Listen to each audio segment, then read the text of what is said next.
The expertise of a devotee is he knows how to, by his words,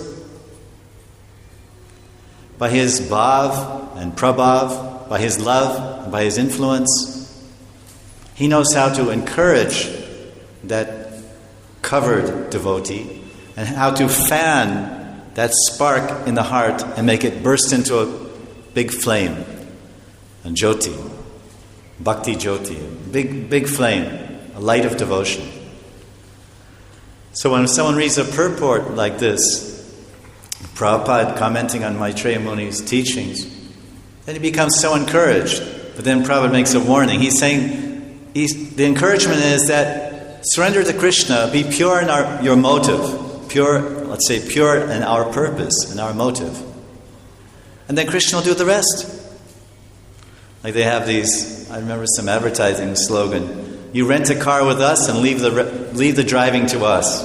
There was some car agent, leave the driving to us if you rent our car. So when we surrender to Krishna, we leave the driving to Him. Of course we have to endeavor.